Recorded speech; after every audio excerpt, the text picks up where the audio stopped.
Only when an inner crisis has arrived in our life that wonderful turning inward can happen at all. Yes, because there is a default setting. We have to understand that. And the the Lord God, He made the senses. We didn't make it. You and I didn't make the senses.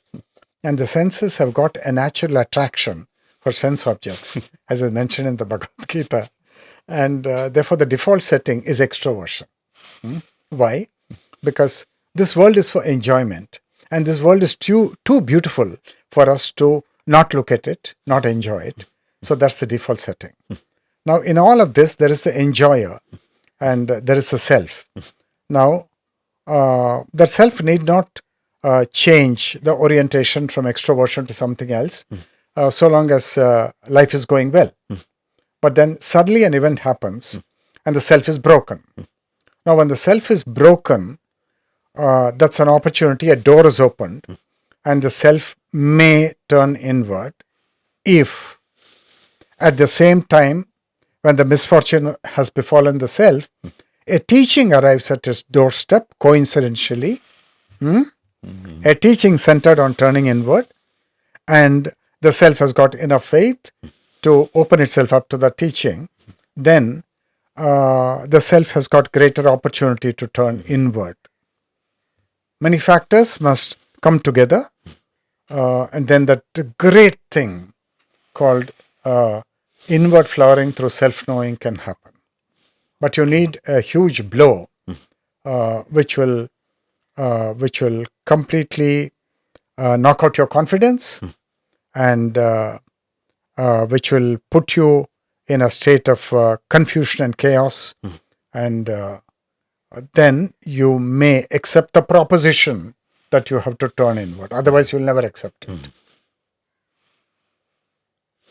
Otherwise, you'll say, I am already enjoying my life. Why should I turn inward? Got it. That will be your take. You'll be escaping. You will be escaping.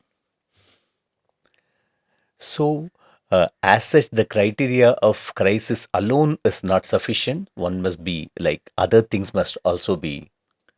There has to be a confluence of the crisis happening, and the teaching should arrive at your doorstep either 1 or 2 years before, or right at that time, or a little time later, maybe a few months or 1 year later, and then they make an explosive combination, the arrival of the teachings. And you see, our life is dead-end, and even if there's a breakdown in life, nobody told us that we have got to make an effort to go to another plane of life. Nobody told us that. True. And therefore we will never make an attempt. We may go to a temple and we may chant a mantra, but we don't know anywhere else to go.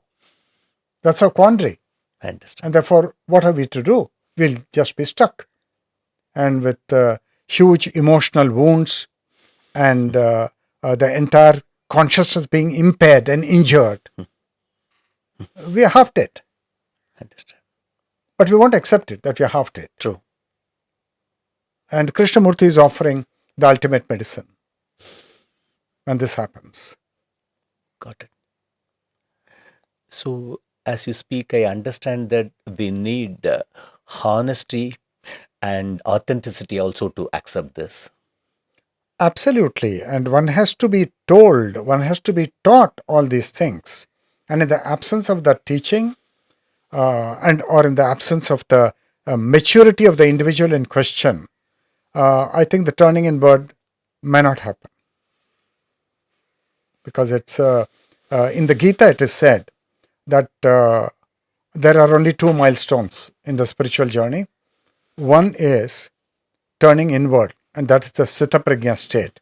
And the second, after having turned inward, you've got to discover who the divine is. That's the second assignment. That's the second milestone. Nothing else is there.